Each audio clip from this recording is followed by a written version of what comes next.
Hello students, आज हम लोग बायो का एक चैप्टर सेल पढ़ने जा रहे हैं। ठीक है, स्टार्ट करते हैं हम लोग। नेम सेल का जो बायोलॉजिकल नाम है वो क्या है? साइटो। क्या है?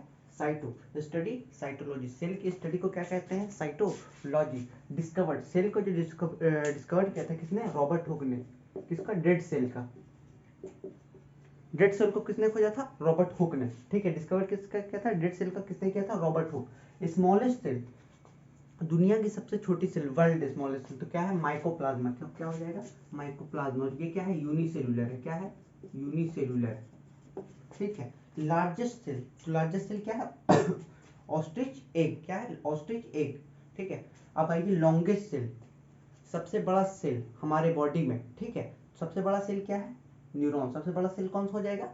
न्यूरॉन। ठीक है। पार्टीशन लेस, देखो न्यूरॉन क्या है? जैसे कि ब्रेन, आपके हाथ अगर कट गया, आपका हाथ कट गया, पैर कट गया, वहां पर से अगर ब्लड आ रहा है तो धीरे धीरे क्या होगा, वो ठीक हो जाता है कि नॉर्मल हो जाता है, सेल डिवाइड होगा, वो वापस वापस नॉर्मल हो जाएगा। ठीक है, लेकिन न्यूरॉन के साथ ऐसे नहीं होगा। अगर आपके ब्रेन में चोट लग गया एक बार अच्छे से, तो फिर वो ब्रेन का जो मसल्स है वो रिकवर नहीं हो पाता है। ठीक है, इसीलिए हेलमेट लगाना जरूरी हो जाता है।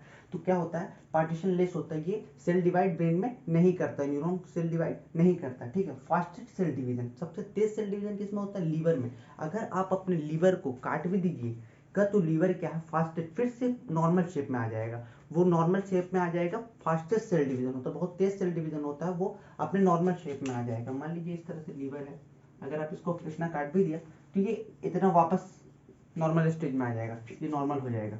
लीवर कटने के बाद भी नॉर्मल हो जाएगा। लीवर किससे बना होता है? यूनिट क्या है लीवर की? Hepatic lobules. क्या है? Hepatic lobules. ठीक है। नेम साइटो स्टडी साइटोलॉजी, अध्ययन डिस्कवर रॉबर्ट हुक ने किया था। Smallest cell mycoplasma, largest cell ostrich egg, longest cell neuron, लंबी ब्रेन से स्पाइनल कॉर्ड। ठीक है। पार्टीशनलेस न्यूरॉन है। ठीक है। फास्टेस्ट सेल डिवीजन लीवर के अंदर होता है, बहुत तेज सेल डिवीजन कहाँ होता है? हाई रिजेनरेशन पावर किसका होता है? लीवर का होता है। ठीक है। अब हम लोग सेल को और अच्छे तरीके से समझते हैं। ठीक है, देखिए जैसे कि एक घर बनता है, घर बनता है तो घर पहले किससे बनता है? ईंट से मिलकर बनता है। तो पहले क्या हो गया? ब्रिक हो गया। ब्रिक के बाद क्या हो गया? वॉल। बहुत सारी ईंट एक जगह होती है तो क्या दीवार का रूप ले लेती है, तो ब्रिक के बाद क्या हो जाता है? वॉल। ठीक है। और वॉल के बाद क्या होता है? एक रूम बन जाता है। क्या बन जाता है? एक रूम बन जाता है। और रूम के बाद पूरा घर बन जाता है। उसी तरीके से पहले सेल बनता है। ठीक है। सेल के बाद क्या होता है? टिश्यू। सेल के बाद क्या बनता है? टिश्यू। तो ब्रिक से बना हुआ है उसी तरह से उसी तरीके से सेल से बना टिश्यू, और टिश्यू से फिर क्या बनता है? ऑर्गन, यानी रूम। समझाने के लिए वो आपको क्या है? ऑर्गन। और ऑर्गन से फिर क्या बनता है? बॉडी। पहले सेल बनेगा, फिर टिश्यू बनेगा, group of similar sales is called tissue, उसके बाद बनता है ऑर्गन, उसके बाद बनता है बॉडी। अब यहाँ बात करते हैं स्टडी ऑफ टिश्यू। टिश्यू के स्टडी को कहते हैं हिस्टोलॉजी। क्या कहते हैं?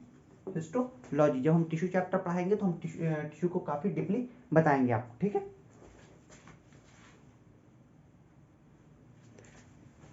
अब हम लोग सबसे पहले बात करते हैं सेल मेम्ब्रेन पे कि सेल मेम्ब्रेन है क्या। ठीक है। सेल मेम्ब्रेन को हम लोग बेसिकली प्लाज्मा मेम्ब्रेन के नाम से भी जानते हैं। ठीक है। लेकिन the cell membrane also called the plasma membrane is found in all cells and separate the interior of the cell from the outside environment. देखो सेल मेम्ब्रेन क्या है?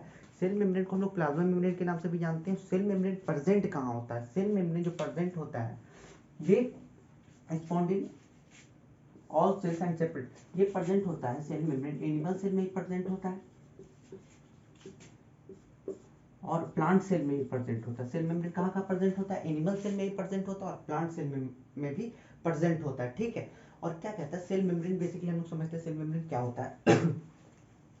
Cell the plasma membrane is found in all cell separate the interior of the cell from the outside environment. ये cell मतलब cell के अंदर जो भी पाया जाता है उसको बचा कर रखता है बाहरी इन्वायरमेंट से। ठीक है। जैसे कि एक बैग है, ठीक है, एक थैला है, एक बैग है, हम उसमें क्या लेते हैं?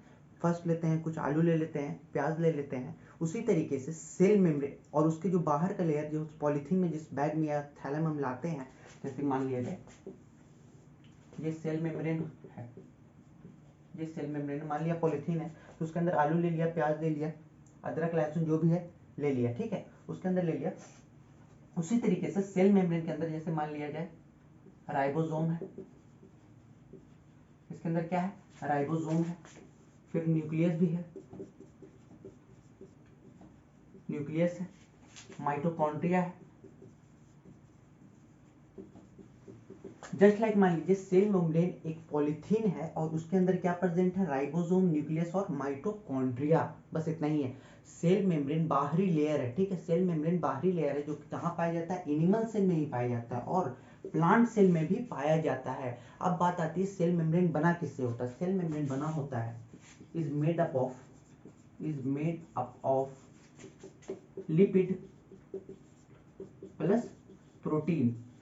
सेल मेम्ब्रेन किससे बना होता है, लिपिड और प्रोटीन से बना होता है। सेल मेम्ब्रेन एक आउटर लेयर है जिसके अंदर राइबोसोम, न्यूक्लियस, माइटोकॉन्ड्रिया, सेल के अंदर जो भी पिछला पार्ट है वो प्रेजेंट होता है और सेल मेम्ब्रेन उसको सेपरेट करता है किससे, आउटसाइड इन्वायरमेंट से, और वो सेल मेम्ब्रेन के अंदर प्रेजेंट होता है। ठीक है, सेल मेम्ब्रेन यही कह रहा है कि सेल मेम्ब्रेन के अंदर ये सब प्रेजेंट होता है। जिस तरह से एक थैले में आलू और प्याज जो भी आप लेते हैं, जो भी वेजिटेबल्स वो प्रेजेंट होता है, उसी तरीके से सेल मेम्ब्रेन एक आउटर लेयर है, उसी के अंदर राइबोसोम, न्यूक्लियस, माइटोकॉन्ड्रिया प्रेजेंट होता है। क्लियर है, समझ में आ रहा है आप लोगों को।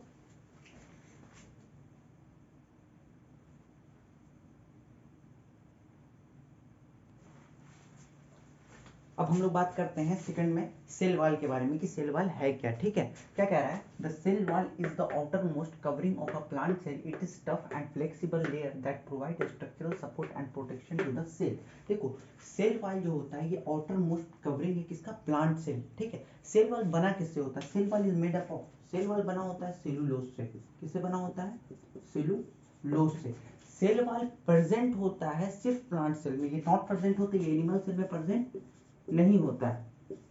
एनिमल सेल में ये क्या होता है, एब्सेंट होता है। क्या होता है, एब्सेंट। सेल वॉल प्रेजेंट होता है किसमें, प्लांट सेल में, और एनिमल सेल में ये एब्सेंट होता है। लेकिन सेल मेम्ब्रेन जो होता है, जो सेल मेम्ब्रेन को हम लोग प्लाज्मा मेम्ब्रेन कहते हैं, एनिमल सेल में प्रेजेंट होता है और प्लांट सेल में ही प्रेजेंट होता है। देखिए क्या है, समझिए। देखिए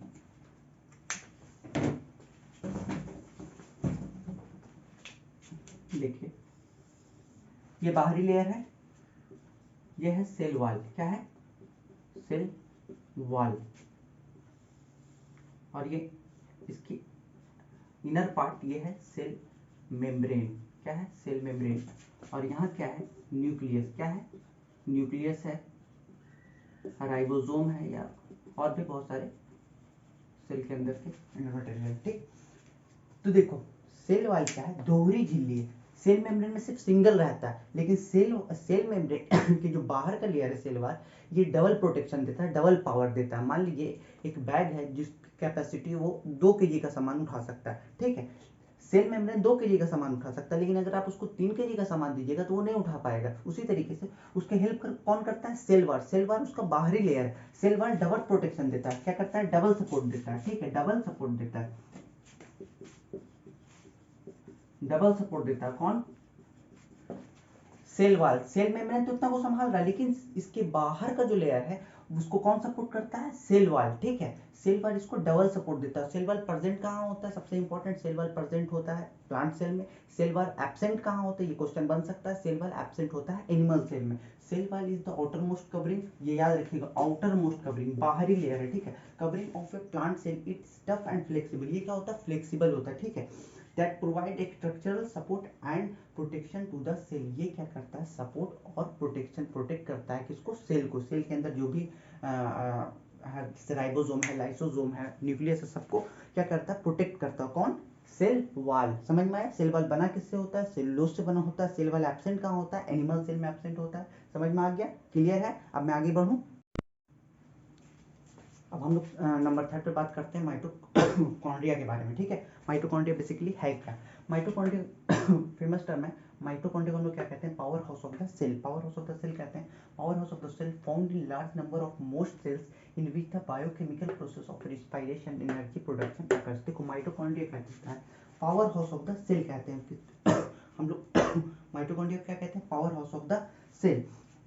ये प्रेजेंट होता है मैक्सिमम सेल में प्रेजेंट होता है। देखिए क्या होता है कि देखो हम लोग जो ऑक्सीजन लेते हैं, ऑक्सीजन जो हम लोग लेते हैं, फर्स्ट जो हम लोग ऑक्सीजन लेते हैं, ठीक, वो ऑक्सीजन सीधा हमारे लंग्स के अंदर जाता है और वो हीमोग्लोबिन से मिलता है। किससे, हीमोग्लोबिन से मिलता है। हम लोग जो ऑक्सीजन लेते हैं वो मिलता है हीमोग्लोबिन से, और वो हीमोग्लोबिन से कहाँ जाता है, सेल के अंदर, समझिएगा, वो हीमोग्लोबिन के अंदर कहाँ जाता है, सेल के अंदर, और सेल किसके पास पहुंच जाता है, माइटोकॉन्ड्रिया के पास, ठीक है, किस पास में जाता है, माइटोकॉन्ड्रिया।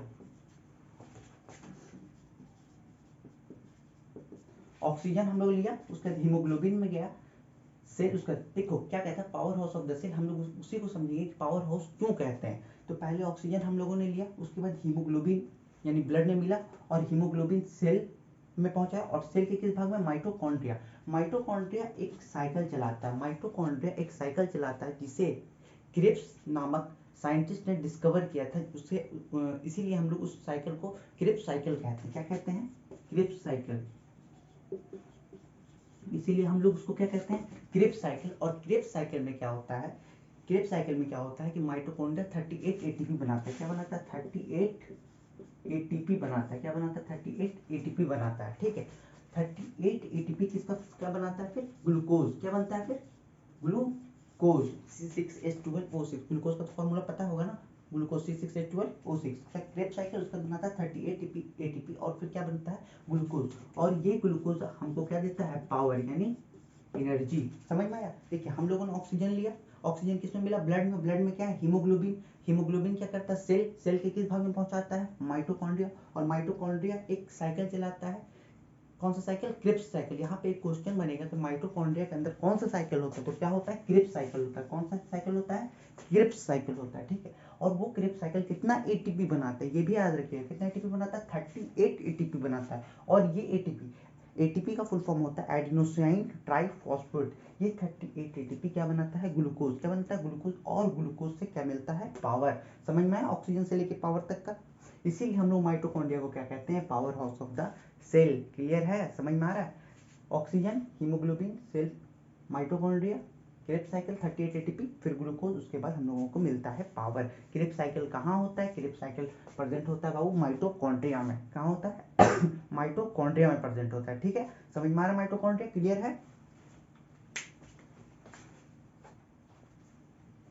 अब हम लोग बात करते हैं नंबर 4 में गोल्गी एपैरेटस के बारे में। किसके बारे में बात करते हैं, गोल्गी एपैरेटस के बारे में, ठीक है। A Golgi body also known as Golgi apparatus, इसको गोल्गी एपैरेटस को हम लोग गोल्गी बॉडी भी कहते हैं, ठीक है।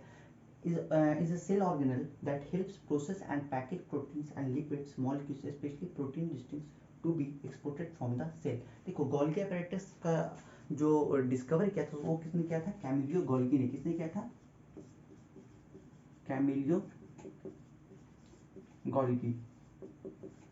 गोल्गी एपैरेटस का डिस्कवर किसने किया था, कैमिलियो गोल्गी ने, ठीक है। ये क्या हो, एक Golgi body also known as Golgi apparatus, ठीक है। ये सेल ऑर्गेनल क्या करता है, process and package proteins and lipids, ठीक है, molecules, specially protein distinct to be exported from the cell. देखो गोल्गी एपैरेटस माइटोकॉन्ड्रिया की मदद से एनर्जी बनाते हैं। क्या बनाता है, माइटोकॉन्ड्रिया की मदद से क्या बनाता है एनर्जी बनाता है। और गोल्गी एपैरेटस क्या करता है, जहाँ एनर्जी की ज़रूरत है वहाँ एनर्जी को ट्रांसपोर्ट करता है, मतलब जहाँ एनर्जी की ज़रूरत होती है वहाँ एनर्जी को ट्रांसपोर्ट करता है। प्रोटीन और एनर्जी को क्या करता है, ट्रांसपोर्ट करता है। क्या करता है, प्रोटीन और एनर्जी को क्या करता है, ट्रांसपोर्ट करता है। जैसे कि मैं अभी पढ़ा रहा हूँ तो मेरा पूरा ताकत कहाँ लग रहा है, मेरे माउथ में लग रहा है, यानी मेरे मुंह में, मेरे टंग में लग रहा है। तो क्या करता है, ये सब एनर्जी बनाता है और कहाँ दे देता है, टंग में, पूरा एनर्जी माउथ में दे रहा है, ठीक है। जहाँ से हम बोल रहे हैं बहुत ज़्यादा चल रहे हैं तो अब क्या होता है कि वो सारा एनर्जी पैर में जा रहा है। ऐसा नहीं है कि जहाँ एनर्जी की ज़रूरत नहीं है माइटोकॉन्ड्रिया वहाँ गोल्गी एपैरेटस एनर्जी पहुँचाता है। जैसे कि पैर में क्या चाहिए, प्रोटीन और एनर्जी चाहिए। पैर में अगर आप चल रहे हैं तो क्या क्या एनर्जी चाहिए। उसी तरीके से जब आप बोल रहे हैं तो आपको एनर्जी चाहिए, तो वो कौन देता है, गोल्गी एपैरेटस। समझ में आया, वो क्या करता है, एनर्जी को ट्रांसपोर्ट करता है जहां जरूरत होती है उसके अकॉर्डिंग। क्लियर है, समझ में आया गोल्गी एपैरेटस। कहीं पर अगर आप लोगों को कोई दिक्कत रहे तो आप लोग कमेंट सेक्शन में लिख दिया कीजिए, जिससे मुझे पता चले कि कहाँ कोई टॉपिक समझने में आप लोगों को दिक्कत आ रही है, ठीक है। वो आप टॉपिक में लिख दीजिएगा, ठीक है। समझ में आया गोल्गी एपैरेटस, क्लियर है। स्क्रीनशॉट लेना है तो ले लीजिएगा।